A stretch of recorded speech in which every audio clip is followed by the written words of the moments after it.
Welcome students, this is chemistry bye Ashish sir. And बच्चों, आज हम यहाँ पढ़ रहे हैं periodic trends of valence electrons.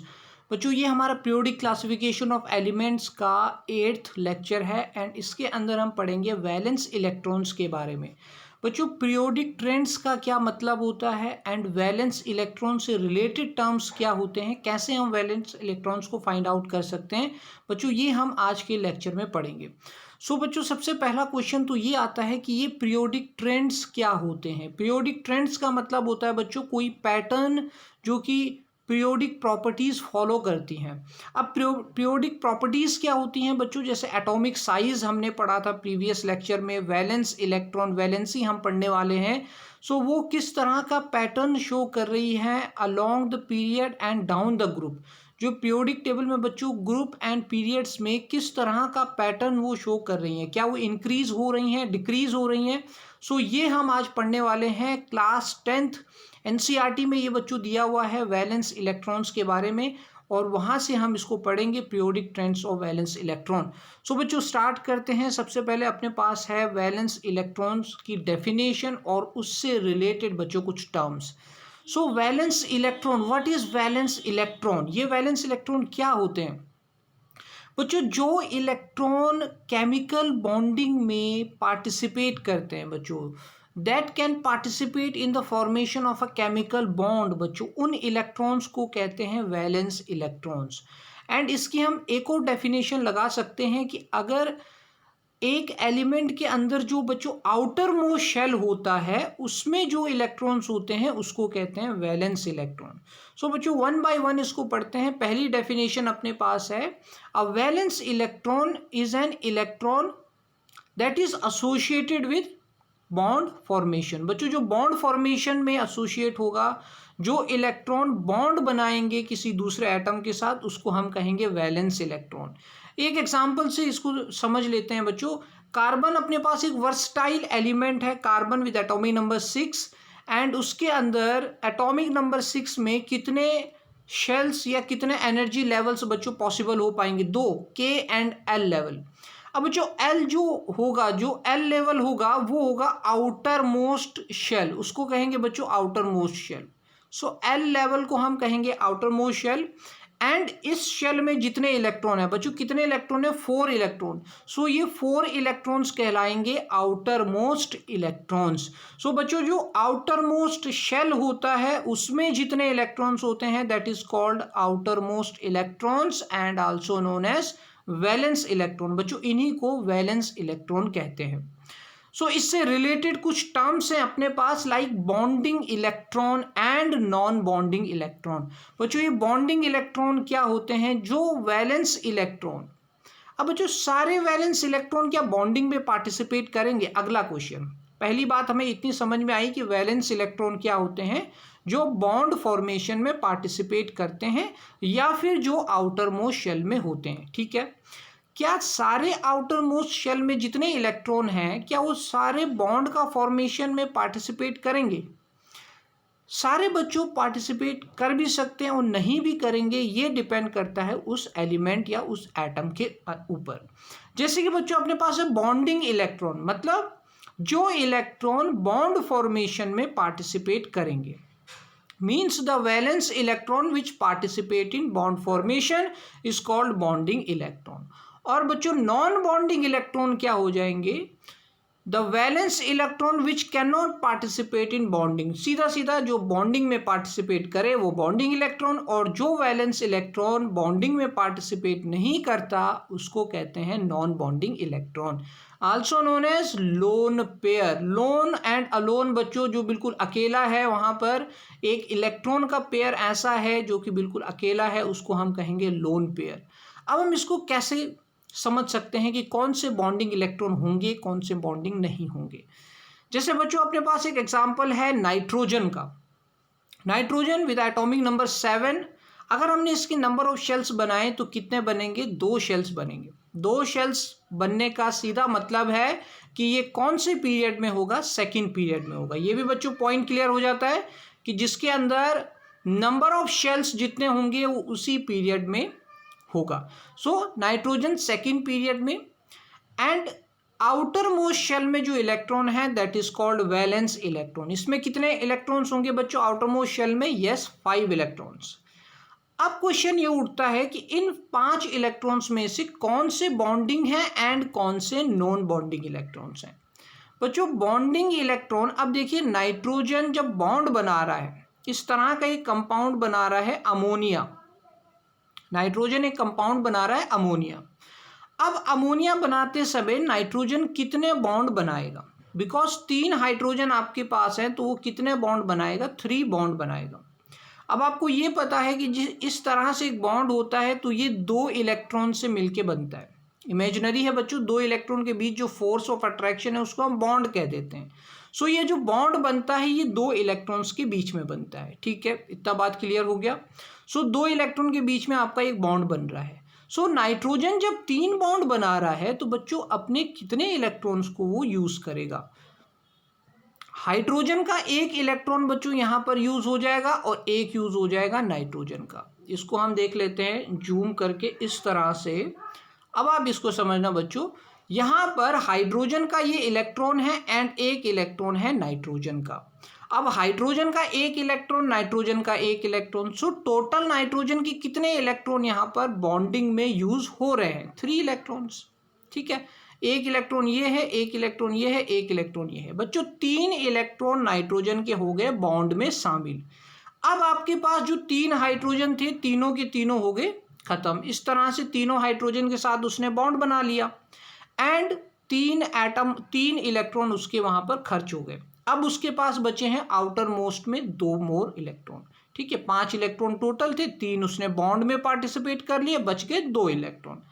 अब इन दोनों इलेक्ट्रॉन को यहां पर अपना लगा लेगा, इस तरह से अपने दोनों इलेक्ट्रॉन को बच्चों यहां पर लगा लेगा। अब बच्चों नाइट्रोजन के पास बचे हैं अपने 2 इलेक्ट्रॉन। सो वो 2 इलेक्ट्रॉन किस फॉर्म में रहेंगे? लोन पेयर्स की फॉर्म में रहेंगे। ठीक है, सो 5 इलेक्ट्रॉन्स में से नाइट्रोजन ने 3 इलेक्ट्रॉन तो बॉन्ड में यूज कर लिए एंड 2 इलेक्ट्रॉन जो फ्री बचे वो उसके हो गए लोन पेयर ऑफ इलेक्ट्रॉन्स। सो बच्चों आई होप आपको ये लोन पेयर का फंडा क्लियर हो गया होगा। लोन पेयर क्यों कह रहे हैं? क्योंकि ये अकेले बचे हुए हैं। बिकॉज जो बॉन्डिंग में यूज हो गए वो तो बॉन्डिंग हो गए एंड जो लोन पेयर हो गए वो हो गए नॉन बॉन्डिंग इलेक्ट्रॉन्स, बिकॉज वो बॉन्डिंग में पार्टिसिपेट नहीं कर पाए। सो बच्चों ये डिपेंड करता है कि कौन सा कंपाउंड वो एलिमेंट बना रहा है, तो इसलिए उसमें कितने लोन पेयर ऑफ इलेक्ट्रॉन्स बचेंगे। सो आगे हम इससे रिलेटेड कुछ पढ़ते हैं। यहाँ पर वैलेंस इलेक्ट्रॉन्स क्या करते हैं बच्चों? क्या फायदा है वैलेंस इलेक्ट्रॉन्स का? आपने कहा वैलेंस इलेक्ट्रॉन बॉन्ड बनाने में कि कितने वो बॉन्ड बना रहे हैं, वो बॉन्डिंग इलेक्ट्रॉन्स क्या हो जाते हैं आपके पास? वैलेंस इलेक्ट्रॉन्स हो जाते हैं। ठीक है, so presence of valence electron can determine the chemical properties. Chemical properties को भी डिटरमाइन कर सकता है। जो वैलेंस इलेक्ट्रॉन होगा बच्चों, वो जो बॉन्डिंग वैलेंस इलेक्ट्रॉन है वो तो बॉन्ड बनाएंगे एंड कौन से टाइप का बॉन्ड बनाएंगे उसके ऊपर डिपेंड करेगा कि उनकी केमिकल प्रॉपर्टीज क्या होंगी। लाइक यहां देखते हैं सोडियम का एटॉमिक नंबर है अपने पास 11 एंड कितने नंबर ऑफ शेल्स बच्चों उसके बन जाएंगे? पहला क्वेश्चन 2, 8 एंड 1 मीन्स 3 उसके पास नंबर ऑफ शेल्स बन जाएंगे। 3 नंबर ऑफ शेल्स उसके पास बनेंगे 2, 8, 1। सो लास्ट में कितना इलेक्ट्रॉन आया? लास्ट में आया 1 electron. So only 1 valence electron है। इसका मतलब अब यहाँ पर ये ऑक्टेट को कंप्लीट करना चाहता है। कोई भी एटम क्या करना चाहता है? अपने आप को स्टेबलाइज करने के लिए अपने आउटर मोस्ट में बच्चों कितने 8 इलेक्ट्रॉन को कंप्लीट करना चाहता है। सो अगर ये 8 इलेक्ट्रॉन को कंप्लीट करना चाहता है तो इसको कितने इलेक्ट्रॉन्स लूज करने पड़ेंगे? इसको 1 इलेक्ट्रॉन अपना हटाना पड़ेगा जिससे इसके आउटर मोस्ट में 8 इलेक्ट्रॉन हो जाए।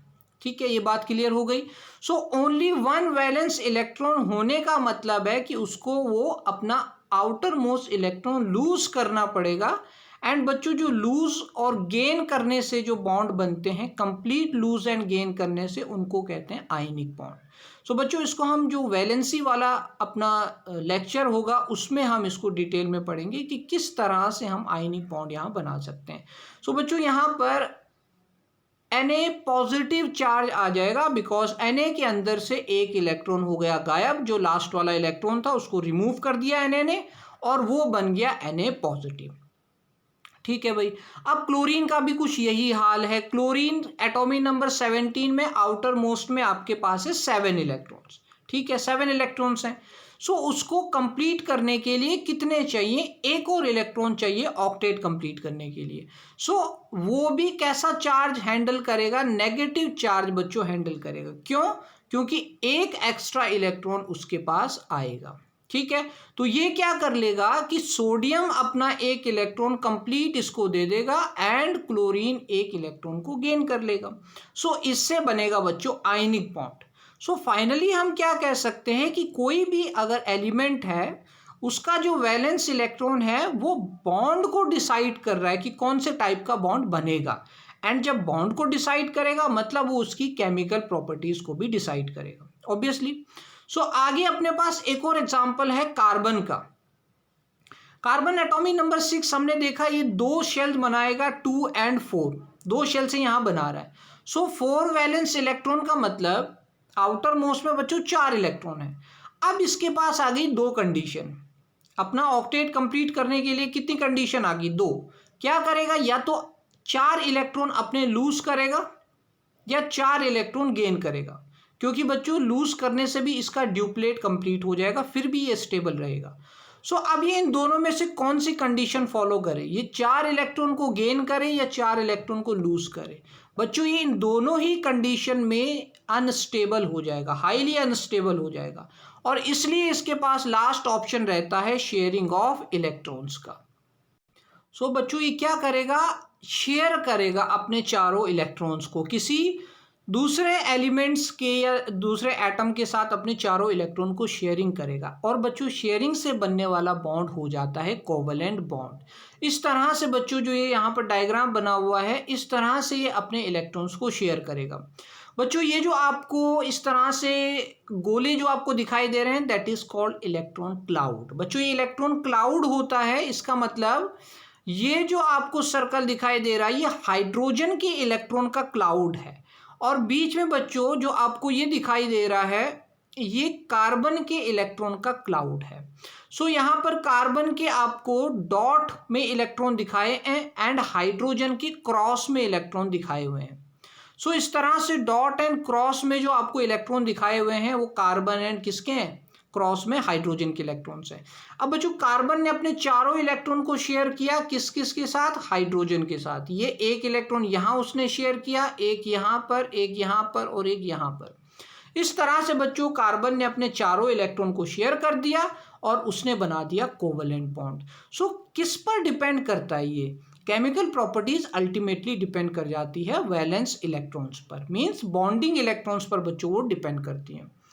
सो इस तरह से अपने पास अगला एक है कि अगर किसी एलिमेंट में आउटर मोस्ट में 8 इलेक्ट्रॉन हो जाओ तो उससे क्या हो जाएगा? 8 इलेक्ट्रॉन होने से वो केमिकली इनर्ट हो जाएगा। बच्चों उसको कहेंगे नोबल गैसेस और इनर्ट गैसेस, जिनमें क्या होते हैं आउटर मोस्ट में 8 इलेक्ट्रॉन्स हो जाते हैं। सो NS2 NP6 ये हमने जनरल इलेक्ट्रॉनिक कन्फिगरेशन वाले लेक्चर में बच्चों हम इन सारे एलिमेंट्स का ग्रुप्स का जनरल इलेक्ट्रॉनिक कन्फिगरेशन कर चुके हैं। सो बच्चों अगर आपने वो लेक्चर नहीं देखा है तो वो इसे समझने के लिए बहुत ज़्यादा हेल्पफुल बच्चों लेक्चर है, उसका लिंक मैंने आपको डिस्क्रिप्शन में दे दिया है, वहाँ से आप उसको देख सकते हैं। सो बच्चों आगे इसमें बढ़ते हैं। अब बारी आती है कि अगर किसी एलिमेंट में लास्ट में 1 या फिर 2 इलेक्ट्रॉन हो, लाइक 1 और 2 इलेक्ट्रॉन इन वैलेंस शेल, वो हाईली रिएक्टिव एलिमेंट बच्चों हो जाएगा। इसको आप नोट कर लेंगे कि अगर किसी एलिमेंट के लास्ट शेल में बच्चों 1 या 2 इलेक्ट्रॉन हो तो बहुत ज़्यादा रिएक्टिव होगा। एग्जाम्पल अपने पास आता है alkali metal and alkaline earth metal, NS1 and NS2। बच्चों जिनको ये टर्म्स कुछ नए लग रहे हैं वो मेरे पीरियोडिक टेबल के लेक्चर्स को बच्चों देख सकते हैं। ये मैंने लेक्चर्स का लिंक आपको डिस्क्रिप्शन में दे दिया है बच्चों, वहाँ से आप इनको देख सकते हैं। क्लियर आपका कंसेप्ट हो जाएगा कि alkali metal alkaline earth metals क्या होते हैं एंड किस तरह से हम इनके जनरल इलेक्ट्रॉनिक्स कन्फिगरेशन को लिखते हैं। सो बच्चों NS1 एंड NS2 क्या है, इनके जनरल इलेक्ट्रॉनिक कन्फिगरेशन है, मींस इसके लास्ट में 1 और इसके लास्ट में 2 इलेक्ट्रॉन है। सो बच्चों इस तरह से जिनके लास्ट में 1 या 2 इलेक्ट्रॉन होंगे वो हाईली रिएक्टिव होंगे, एंड जिनके लास्ट में बच्चों जिनको क्या करना होगा, एन एटम विद 1 और 2 electron less in valence shell than octet. अगर बच्चों 8 में से उसके या तो 1 इलेक्ट्रॉन कम है या उसको 2 इलेक्ट्रॉन की जरूरत है 8 कंप्लीट करने के लिए, तो बच्चों वो भी बहुत ज़्यादा रिएक्टिव होने वाला है।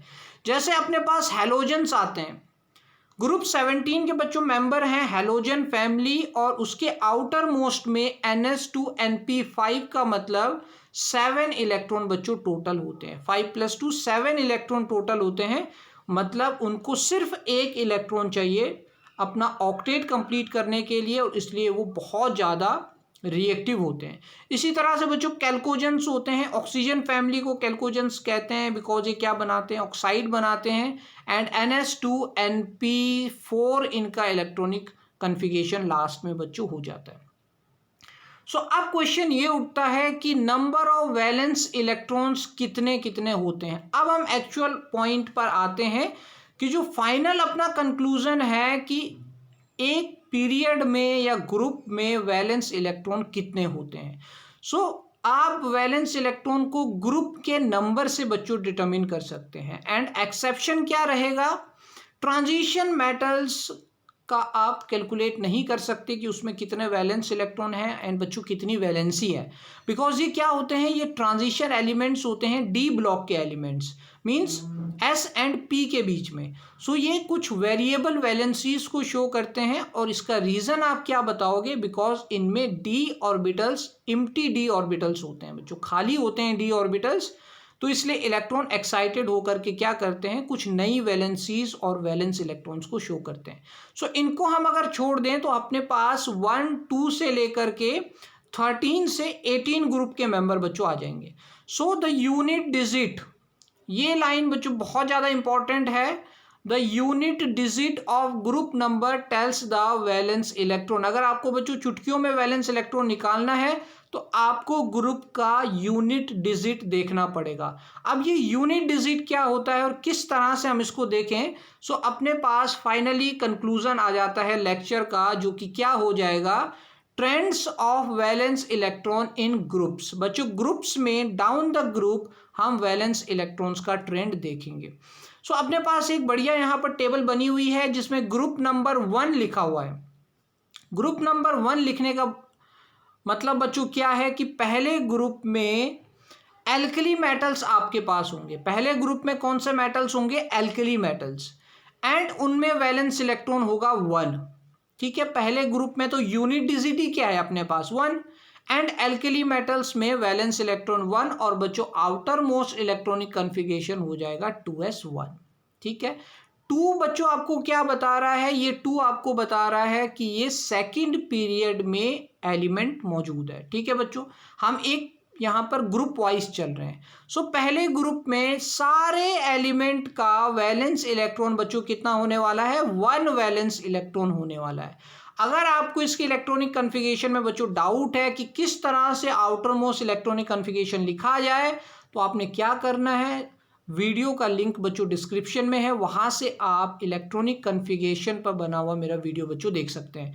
सो सेकंड ग्रुप आ जाता है alkaline earth metals, and alkaline earth metals में 2 वैलेंस इलेक्ट्रॉन बच्चों आएंगे। हर एक ग्रुप, ये हर एक एलिमेंट में 2 वैलेंस इलेक्ट्रॉन आएंगे, कहाँ पर, सेकंड ग्रुप के अंदर।